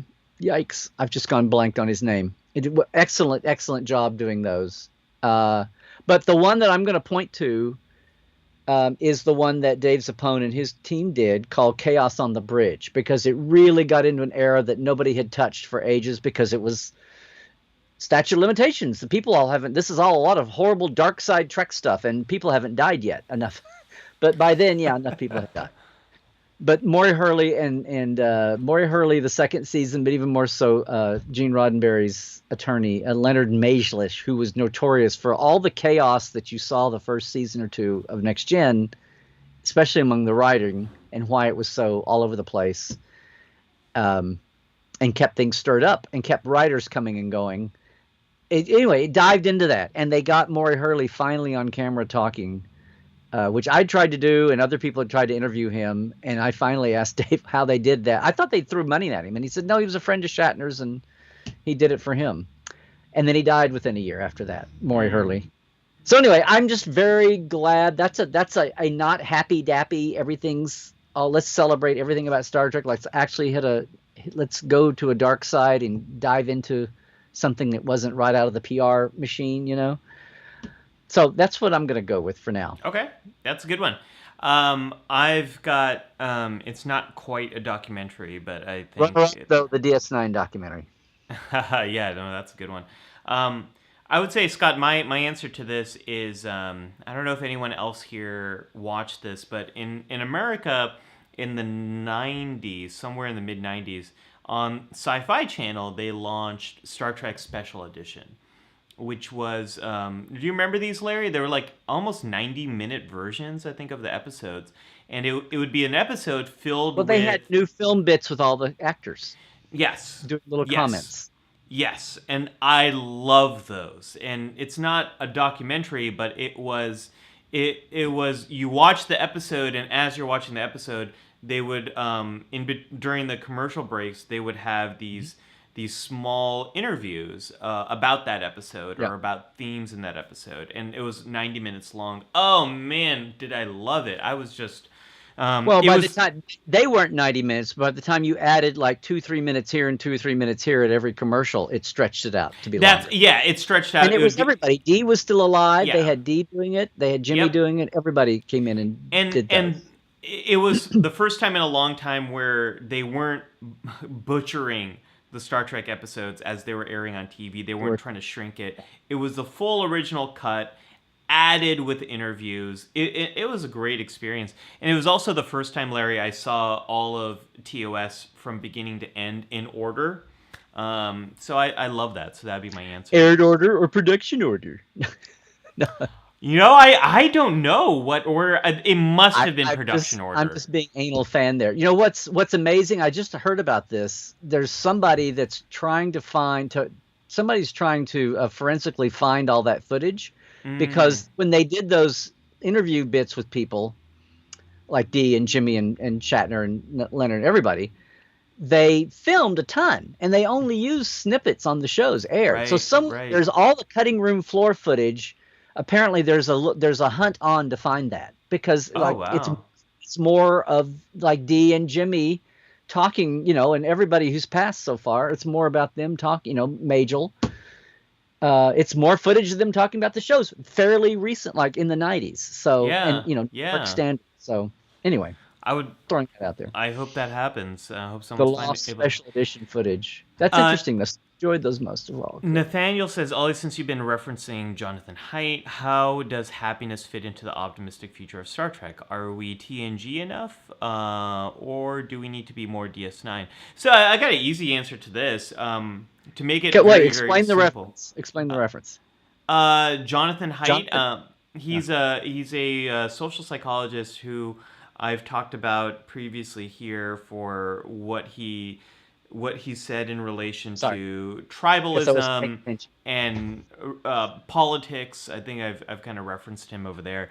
But as happiness relates to Star Trek, I got a very easy answer for you, Nathaniel. We can break the larger idea of happiness into a few different things. So one is just experiencing very pleasant emotions in the moment. So experiencing joy, excitement, stuff like that. But then there's also engagement, doing work that is very absorbing, where your abilities meet the challenge of the task at hand, and time almost seems to fly by. And then there's also meaning and purpose. Feeling like you're contributing to a larger, greater good, and feeling like you're contributing to something that's going to live on long after you. What we see in Star Trek is a huge celebration of engagement, of doing work that really absorbs you, and doing work that's very meaningful. Whether it's through Starfleet and working towards this larger cause of defending the Federation and the scientific exploration of Starfleet, or whether that's you got a restaurant in New Orleans, or you have a chateau in France, a vineyard, and you are not a chateau, but if you have a vineyard in France, like what we see in Star Trek is really a dedication to being able to explore these passions that you have and dedicating your life to them. And Larry, I think one of the reasons why Star Trek can do that is they take care of their people. The basic needs are met. Healthcare, you don't have to worry about that. You don't have to worry about your income. Star Trek is sort of there's this joke video on UBI. YouTube called Socialists in Space, and it's kind of making fun of Star Trek, and very, very like joyful making fun of it. But I think to some degree that's true. It's amazing what's possible in Star Trek's future when your basic needs are taken care of, and people are able to focus more on engagement and meaning. So Nathaniel, I think that's kind of what we need to do. We need to take care of our people so that unemployment doesn't, in America, you lose your job, you might lose your health care, you might lose your middle class status and everything you've kind of worked towards. I think we need a bit more of a safety net here to allow more people to be able to have the more of an entrepreneurial exploration future that Star Trek actually allows. That's just a small topic there. Just a small topic. Oh my gosh. All right, let me find the next question here, Larry. No, wait. You know what? I'm going to say, so Jared here, Please. back at some point, said something about we spent the original part of the show, we spent 2 or 3 hours planning out the show, and then we tossed out those plans 15 minutes into the first show. That is not true. The first 10 episodes, I actually think followed our plan pretty closely. We always do. It's just a matter of when we kick it in. Sometimes the teaser goes on for 30 minutes. But right. Yeah. That's so true. Just so everybody knows, by the way, so normally we come on, we say our hellos. We have a briefing mission, which is where we talk about our theme and how we got to it, and we talk about Star Trek examples with the theme. If there's a primary one, like when we had live shows, we started with the primary show focus or whatever, and then we get into what is it? I can think of the names when I'm doing it off the top of my head. We have the away mission is your challenge to people to go away and to take away, right? The counselor's log is when you kind of go through the topics as topics. We get away from Star Trek. That's the counselor's log. Yes, and then the away mission is when you say, here's how you can bring this to your life. Yes, the K3 factor is when I say, here's today's theme behind the scenes on Star Trek, and I indulge my side of things. And then we have hailing frequency. No, we have a structure. We even have graphics and everything. We do have graphics. Yeah. But today's an atypical show. We also have done 3 or 4 or 5 watch-alongs. So if you're new to the show, watch out for those. We've done movies, we've done episodes, and it's all on the podcast now. It's all there. Yes. And there's nothing more exciting than watching a watch-along on an audio podcast. Charlotte but says, I guess you could bring your own media too. Charlotte says, I was going to say, even Quark has better mental health, and Quark provides better mental health, and I think that's Quark is great when it comes to providing emotional support. So of course he does. Yeah, he's great. Tim has a question here. Tim's had some great big picture questions here. What have you both learned about yourself and each other while doing Life Support Live together for these 50 episodes? Absolutely what have you learned nothing. about yourself? Absolutely nothing. I have learned that I have no room for improvement. No. Well, I think one thing is the fact that we can do this. And this is sad to say, and maybe a little too much, but I'm amazed at how much this is actually very, my business side circle people would love me to say this, but it's not because of them. It's been amazing to me. I start to worry when you or I, especially you, have insane schedules and we don't work a lot from week to week, but we just go back and tap on what we know, and we don't have to have a 5-hour conference call. Yeah. Your text method of if the whole world just texted itself instead of got ugly in each other's faces, maybe that would be a better way to go. But then we get along to begin with. But the fact that we can do these and not worry that it's not some overproduced thing, but that what we have, we touch base, we get our gears aligned, and then we both go, and that we mesh. and everybody enjoys it. And I still and we're not just slurping ice cream here. I think, although that would be wonderful, but I think people enjoy what we're saying. I enjoy what we're saying. I enjoy interacting with our bunch here, even though it's only texting. You know, but I mean, I think this is done well. It's a win-win for everybody. I think everybody is enriched and everybody enjoys it. And then the meta to me is the fact that when we first started, I thought, okay, we're gonna have to do this and this and ooh, time pressure. And there was a point, there was a point when Ollie thought we would have to suspend and go on a hiatus Yeah. because Yeah. of his schedule. And Yeah. we somehow got through. And the fact that we got through, and we only lost what, about a third of our audience? No, the fact that we kept growing and everybody was entertained and enlightened and we all enjoyed each other, and still I don't think we were slumming. Yeah. I think that's a wonderful statement on how, like, if you've gotten into something that you enjoy, you find good people to do it with. Don't worry, don't overtax the plumbing, as Scotty would say, or whatever. Don't worry about it. It's Is all that something good. Scotty would say? Don't overtax the plumbing, Captain. That just sounds like the captain had The too more much they overdo to eat. the plumbing, the more they stop up the sink or something. But anyway, Okay. I was doing a spin-off. Don't. Oh, I'm sorry. That was your Jimmy Do It impersonation for the week. I'm sorry. I was. stumped. It's if something's important, you make the time.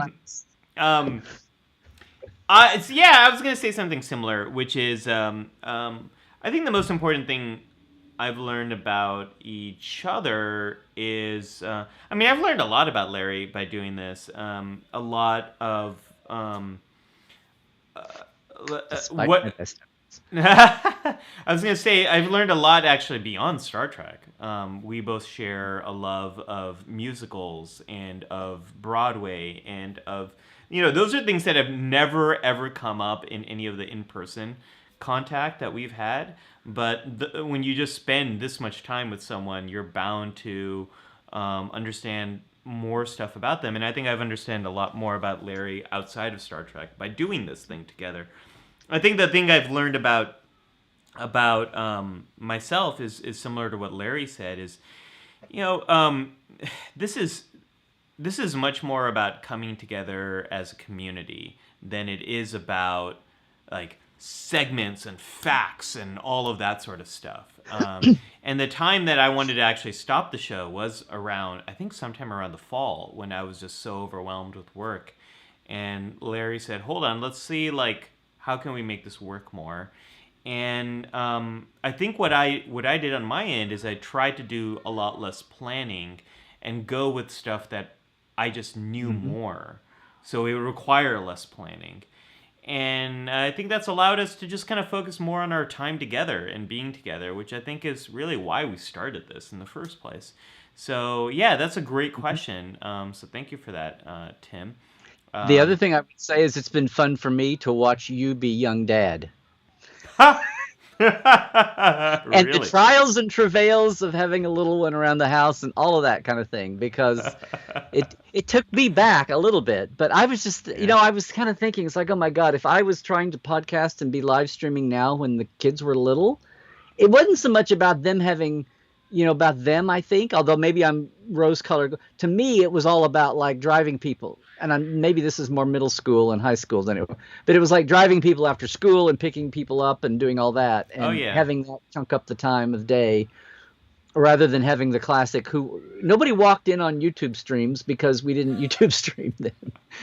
But anyway, it's been fun watching you, There's a lot. I mean, as you say that, I can literally hear her. I think they were making a blanket for it outside was the goal. She knows. So. Yeah, no, she knows. Phil's got a question. This is I don't think I've actually gotten this question before.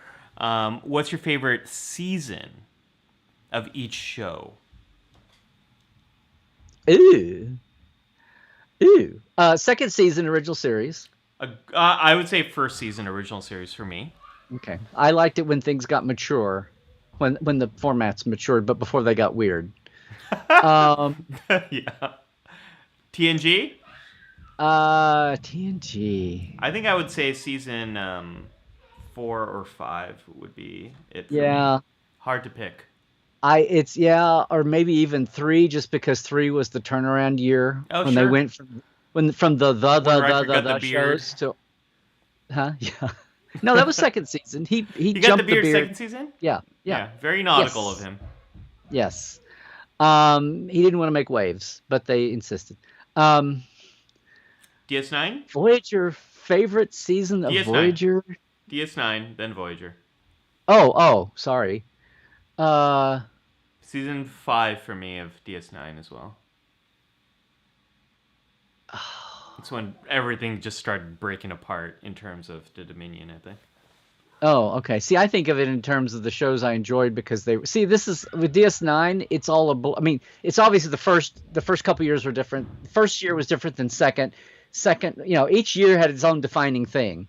It's TNG Light. Oh, wait, we're talking about the Dominion hints. Oh, we've got the Defiant. The Defiant, Oh, right, this right. year.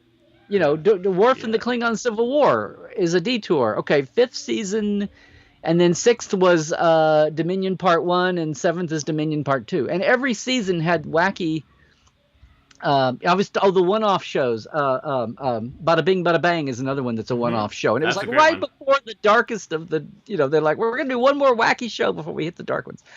I don't know if I could string all the offbeat shows into one season, that would be. I want to say what was the third or fourth season because it had like the Bar Association and Little Green Men, and not to be fringy for Libby's sake here, but Is that season 4? you want to? Oh, here's something everybody. Here, I've never done this even on Tuesdays live. You know what this is? Hmm. Can you see this? I can see it. I don't know what it is. Okay. Well, it's pieces of paper, Yes, obviously, with words on them. with words. Well, you can see what they all. Wrong. There's numbers there, yes. Okay, you can see. DS9 episodes or TOS episodes by production. Yeah. or- See. Okay, this is my working. This is when all the years I did fact files and communicator, and I was in licensing archives 3 days a week. This was like my handy go-to. Just grab it because it's all the episode numbers.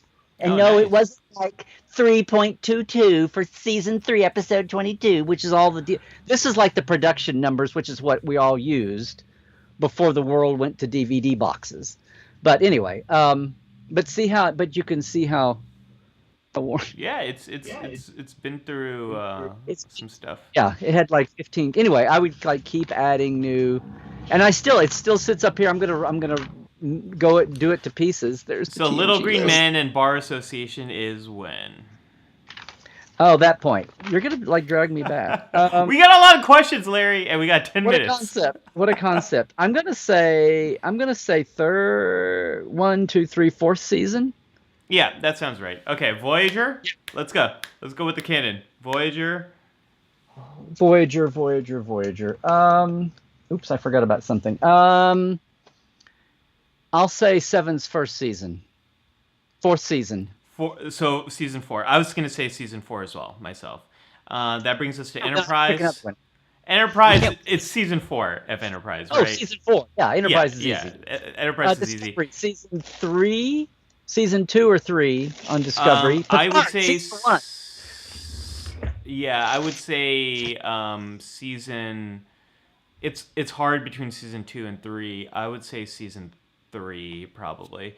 Lower Decks. We only got Lower Decks and Picard. Hold on. I don't. Those are too hard. I just cannot. They're too. Yeah, new. we just can't I can't pick. decide a favorite We season just yet. can't pick. Yeah. Phil, I hope that answers your question. All right, Larry, let's do a little lightning round here. Here's what you've won. Yeah, that was pretty glib. Okay. Okay, we're gonna do a lightning round because I want to try to get to every question before we wrap up. Okay. Steve asked, "Do you guys think there's a Do you guys We also think have a little bit of news to throw out too, on top of another piece of news. But go ahead. Okay. Do you guys think that a docudrama about the very beginnings of Star Trek, similar to Adventure in Time and Space, made by BBC about the start of Doctor Who a few years back, would be something both the fans and the general public would be interested in? Yeah, I think that would be great. I really liked Adventure in Space. And Who Time. was that from? Steve Price. Steve. Have you heard about this? It's not from the studio, but have you heard about this documentary 8-part series called The Center Seat? Hang on for that. Cool. One segment is totally about the pilots. Nice. Yeah. Larry, from Nathaniel, was your love of Star Trek nurtured by growing up in a college town? I don't know, because I didn't grow. I grew up outside a small town adjacent to a college town, but my folks worked in the college town. Very good, Nathan. Yeah, Norman, home of the Sooners. So I probably wasn't in as concern, even though we were it was Oklahoma and we were out in the country near a small town. We were still in the, I mean, most of my teachers were fresh graduates from OU, or it was all the teachers that weren't teaching in Norman, and Noble benefited a lot from that. Like they were real near OU and Norman, and people that wanted to live in Norman and just teach in Noble. So we had a lot of young, fresh, not stale teachers. So I guess I hadn't thought about that, but maybe so. Maybe so. My whole thing with Star Trek was it. A lot of people talk about how Star Trek was so aspirational, and I know we're lightning rounding. Sorry, but it's since Leonard died. Since Leonard died, I have thought a lot about how much I took Star Trek for granted. Okay, I'll shut up. Move on. No, it's just no. This could be a lightning round if we're stuck in a time warp. Sorry. It's okay. It's okay. Yes, it probably did. It had to have, yes. I'm very grateful I was not out in the middle of the Texas Panhandle somewhere. Okay, move on. This isn't a question. It's more of a command from Charlotte. Life Support Live, the musical. Make it so. Charlotte, I think that's a great idea. Scott's over here jumping up and down, I'm sure. Scott and maybe Olivia and some of the rest of them. Okay. All right. Who else is? Oh, this isn't a question. They're talking about the Ferengi. I know. I'm working here. Okay, everyone was sharing their favorite seasons. Talking about my coffee addiction some more. I'm looking for those question marks. Here we go. From Glenn, which DS9 season had the most stories by Robert Hewitt Wolfe? I'd vote for that one. Okay. Well, he was there the first, was it 5 years? Or 4 years? 1, 2, 3. Well, the end of the first season, second, third, fourth. He wound up writing everything with Ira. For a long time, Ira did not use a computer, and he had his writing partners would be the people that typed, and he would write on long yellow pads. That's why when Wolfie left, he wrote with Hans Beimler. Somebody had to type. But yeah, one of those middle years, second or third season. I guess he left at the end of fifth season. He's an extra he's a wounded Bajoran or something. Refugee. Larry, we did it. We have caught up to every single question. We're at the end of the chat. We're at the end of the chat. Who knew this is a thing that could happen? We did it. Yeah, we did it. That's from Dora the Explorer. You're somehow worried about this. Yeah. I see something I want to say something to. So Galinda at one point asked me when I mentioned PenguinCon, and she said, PenguinCon? Well, aside, Galinda, from the fact that the old Ocons, and Libby could, some of the, and maybe Karen too, Oki was the penguin mascot of Ocon, but no, this PenguinCon, it's not PenguinCon. It's pangolin, right? It's Pingua. It's like they leave off the N. For some reason, don't ask me, fandom. I don't know, but it's very specifically because same thing. I'm like, PenguinCon? How cool. Yeah, I thought it would be a pangolin. No one slapped me, but I noticed over time it was PenguinCon. I don't know why. That was it. It's in Detroit, or outside Detroit, just outside Detroit. Well, Larry, as Cairo says, this is the end of the chat as we know it, and I feel fine. Fine. Even though have you started the sad music yet? No. I have not started the sad music. Well, listen, we had a couple of big. We got an announcement. We got something to say, Larry? Yes, I do. One of them is that, once again, guys, for your own benefit, for sharing with people who are not, visual minded, but they love podcasts. So the podcast is up wherever you catch your podcasts. Yes. But here's another thing. As part of a greater effort here in Trekland to bring some of my brands out in fun ways, people have been yelling at me for a couple of years to do this. We have some Life Support Live items. We have like a little mini life What?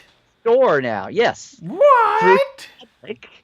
And it's just the baby steps, but it's enough to say. So if my lovely assistant Scott can put the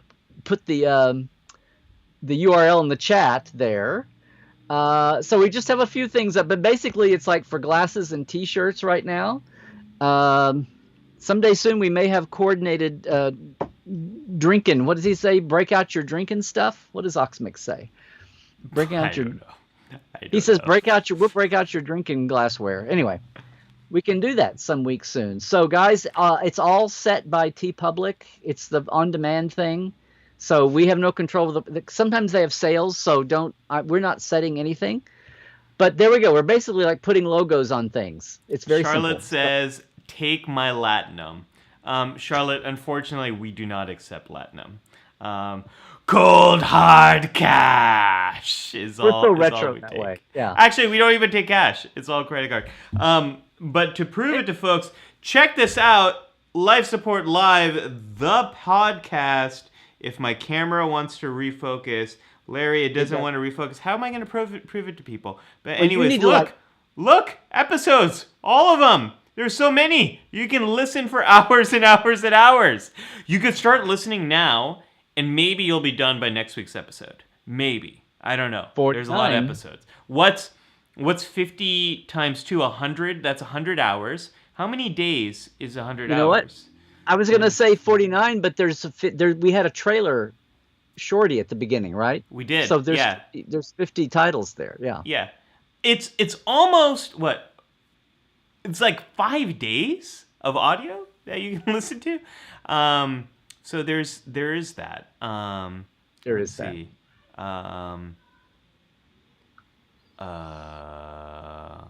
Okay. Yeah. So we got the podcast. We've got the store there. Thank you, Scott, for sharing that message. Let's see. Hey, folks, we want to thank you for being here today, Larry. This has been such a fun episode. And I didn't have to pull images. We didn't prep. No it images, was all no segments, no counselor's log, no K3. I think this was a K3 all episode long, but it was a K3 into our hearts. K3 into our hearts. Did I gave you little like semi-sweet chocolate bits of K3s all through there. Yeah, little bits. Yeah. Yeah. So as the sad music's playing, folks, which is the happy music, just in a different way. It did. This has been so much fun. Thank you, Larry, for You're this welcome. episode. And I have one selfish thing to say though, before we get too far. Say it. Get selfish. This is 50th. I know, everybody. This is 50th anniversary, and we mentioned the panel that's happening. Our 1 hour version that we did for WonderCon. I also moderated the historic Voyager documentary. It's not only the biggest fundraised documentary in Trek, it's the highest grossing Indiegogo campaign for a documentary so far. Anyway, I moderated the panel for the entire team. You rarely see them all together. That's a WonderCon panel. If you go to mylarrynemechek.com site, there's a story with all the links for that, and a panel that's debuting in about 4 hours with some fandom voices, just talking about current fandom in the divisions and generations of fans. And we've got people from all around the world and different age brackets and cultures and ethnicities, and it's a very diverse panel, and I was very thrilled to have it. And it'll be premiering in about 4 hours. But if you go to my site, the top blog has the links for all of those. They're all separates, and including ours. And the other thing is Tuesday and it'll be after the weekend, so we'll be back on normal U.S. time. Tuesday at 1 o'clock we did our 50th today. My 200th episode of Trekland Tuesdays Live is Tuesday, everybody. Wow.